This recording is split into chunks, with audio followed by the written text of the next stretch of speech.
right, good morning. Hi, it's another day, Sunday. And we're gonna take a little bit of a detour, a little bit of a scenic bypass, okay, on our planting journey of all the stuff out of my office, to plant some seeds because I started soaking them Friday because I was gonna plant them first thing Saturday. No.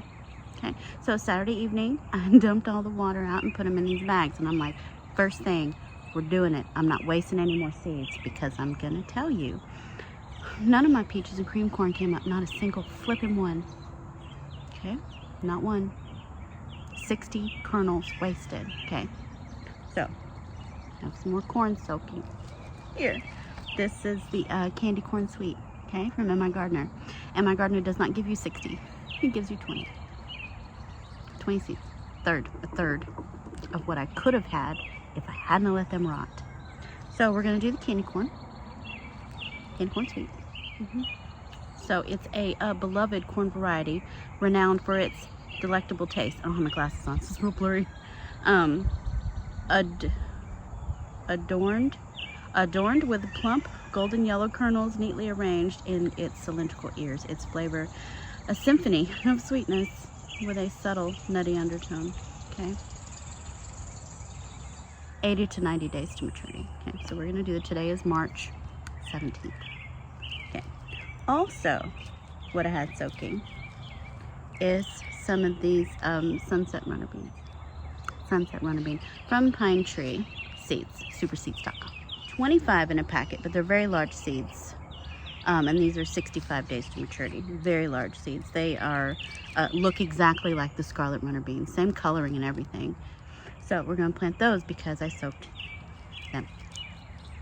And then the blue cocoa bean. This is a blue cocoa bean. And I was reading the packet. I wasn't sure if it was a climber or a bush type, and it doesn't say. I'm thinking it's a bush type because it says sow 1 inch deep, 3 inches apart, in rows 2 to 3 feet apart.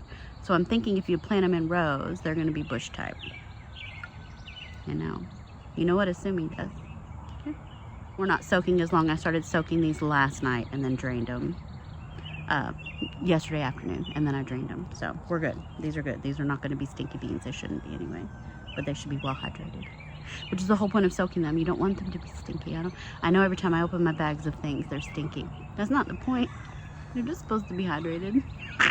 In this video, we're going to plant these things. I have no idea if we're going to do anything else. Let's start with corn. We're going to plant it in the same place as peaches and cream. I'm pretty sure because it's been 3.5 weeks, peaches and cream is not going to come up.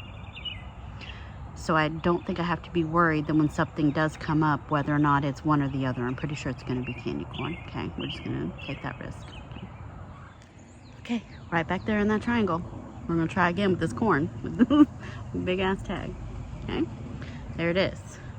Also, just since putting them in the bag last night, they have sprouted.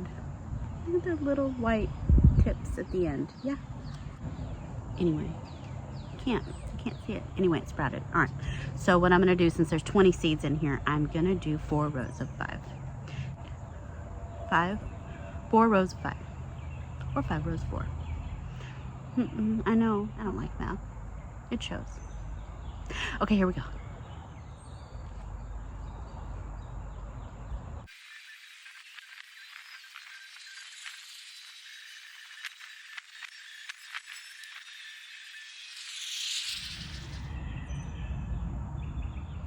All right, so it took 7 minutes. I know. Gosh, it's getting hot out here already. I know we're cloudy and rainy. It rained all morning. Oh, that feels so much better. It's getting hot. Next, let's do the sunset runner bean. And I kind of want to put it somewhere, where it's going to look, it's pretty. Pickles can slide right under that gate. Look at you. He's something else. I want to put it somewhere where it's going to look really prominent and pretty. Also thought about doing it on the pergola entrance with Graham Thomas.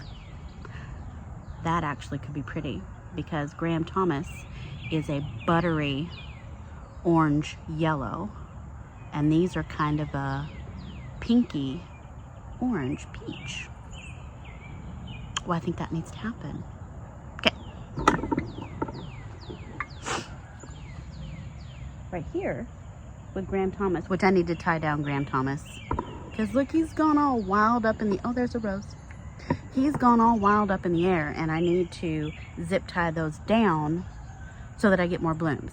So roses have what most plants do. It's apical dominance. If you take the rose cane for a climber and leave it straight, you're only going to get a rose at the top. But if you bend that cane over, it's going to send up side shoots that all do roses. Okay, so that's what you need to do with your canes. You got to bend them so that way. Yeah, you like? It's a new dance. From this angle, I don't have to get up and walk in the beds. I'm hoping they'll still germinate because we are in kind of a lot of shade. But it's worth a shot. Also, I have to watch for spiders. They like to get down in these cracks and crevices. They do.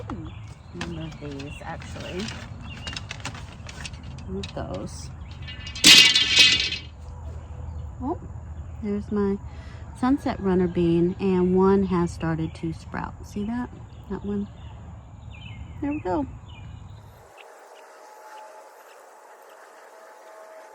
So I just had an epiphany, maybe. I don't know. Those 3 tall sticks behind me, that's my old moringa. You know, it'll come back from the roots when it gets warm. But those are about 8-10 feet tall.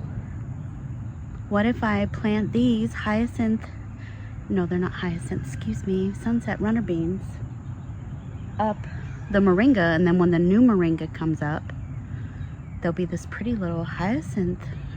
I keep doing that. Anyway, you know what I'm trying to say. I think I'm gonna do it.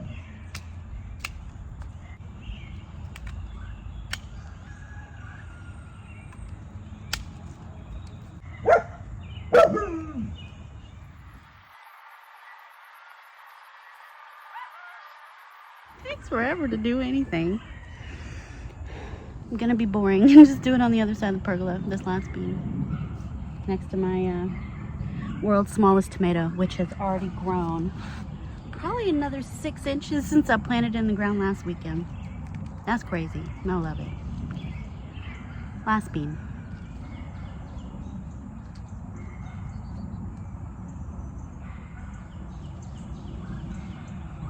You know I'm gonna be surprised when that comes up. I'll be like, what is that? What did I put there? So maybe later I'll do tags. We'll see. I do love a strawberry bubbly. It's delicious. Pickles is in the back barking because our neighbor's got a pig. Little big, cute little pig. Oh, she's precious. I think it's a she. I went and saw it the other day. Teeny tiny. Not much bigger than Pickles. Like fatter and shorter. Not quite as long as Pickles, but he's skinny. Anyway, cute little pig. Anyway, that pig was just screeching and hollering a minute ago, so Pickles is back there telling him all about it. Anyway, okay, now let's do the beans, the cocoa beans. I think since they're a bush variety, I'm gonna put them right here, kind of in this bed by the wagon arch, the sunnier side of the wagon arch. In Texas, beans do benefit from a little bit of afternoon shade. But in this case, what they're going to get is morning shade and afternoon sun. And then afternoon shade again. So we'll see how it goes. We'll see how it goes. Anyway, but first I have to clear out all the weeds. Of course. Pickles! What are you barking at? I know that pig's not in my yard. He's just barking. Anyway, he's protecting, okay? He's protecting and serving. He's actually doing a great job.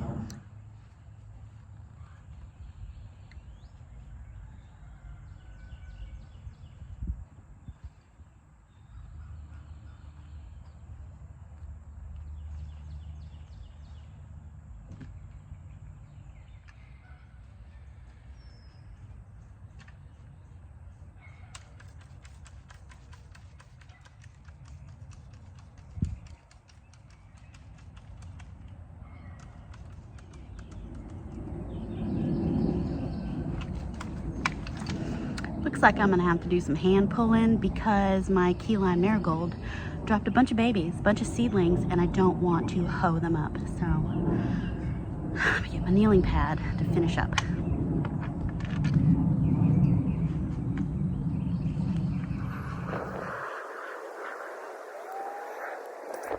Okay, so blue cocoa bean right here.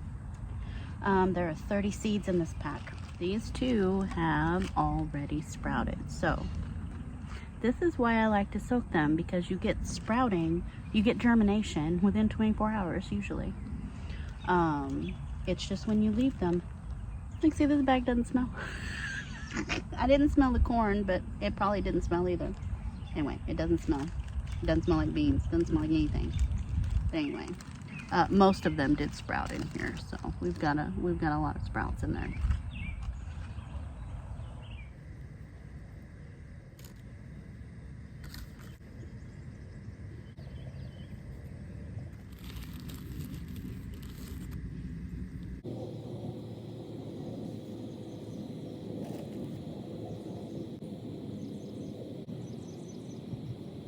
Okay, so in this bed where I just planted the beans, there's kind of a corner here, a little corner right there.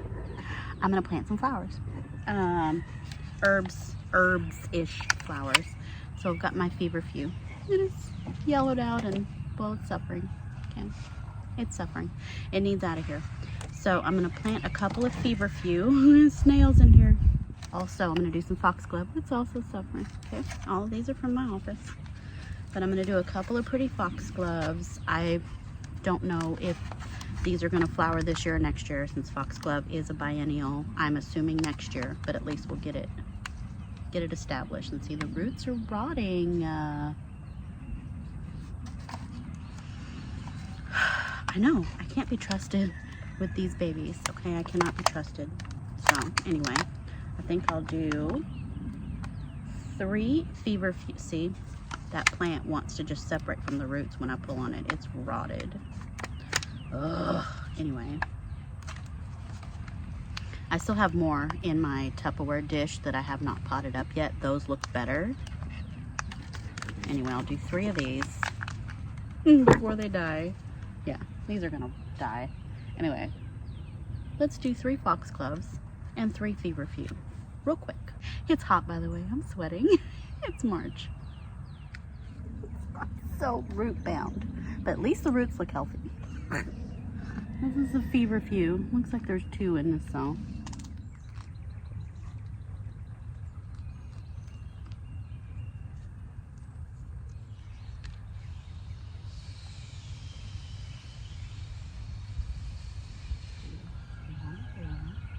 And these are going to have really pretty, like, yellow daisy flowers.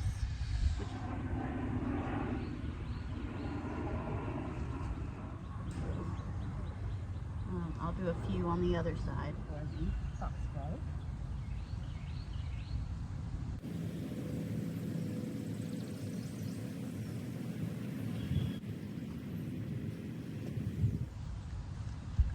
And then there's room, if these don't fill that space, I can put something else, but I just need to let it dry, because I tend to cramscape, and you know this.